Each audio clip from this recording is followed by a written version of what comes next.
AIOS2025 guided management of a large iris cyst in an infant. There are no financial disclosures. A 6-month-old infant was brought by her parents with complaints of inability to open the right eye since birth. Her antenatal history was unremarkable. On examination, her intraocular pressure was 10 mm mercury with presence of a large iris cyst obscuring the visual axis. Her left eye was within normal limits. AIOS of the right eye shows a large iris cyst filling the anterior chamber, measuring up to 2.8 into 6.7 mm. UBM also shows similar findings. Management options in primary iris cysts include cyst aspiration alone, but this is not routinely practiced as this is associated with higher risk of recurrences.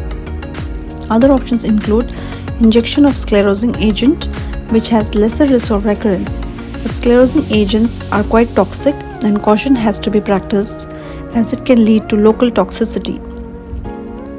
Other methods like en-bloc excision is associated with greater risk of collateral damage to the surrounding tissues along with intraocular pressure elevation, inflammation and corneal decompensation. We did a literature search to look for a non-toxic alternative. We came across this paper which shows use of fibrin glue for a large iris cyst with good results. We wanted to go ahead with this technique because fibrin glue is biocompatible and its efficacy has been proven for intraocular use as well.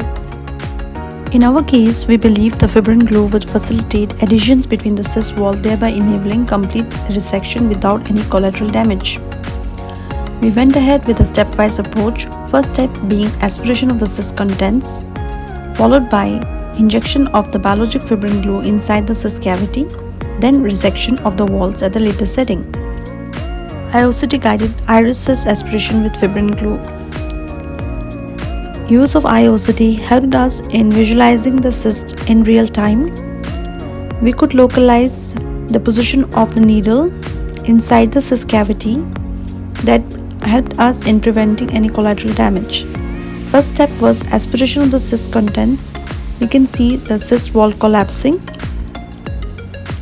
This was followed by injection of the first component fibrinogen inside the cyst cavity, followed by second component.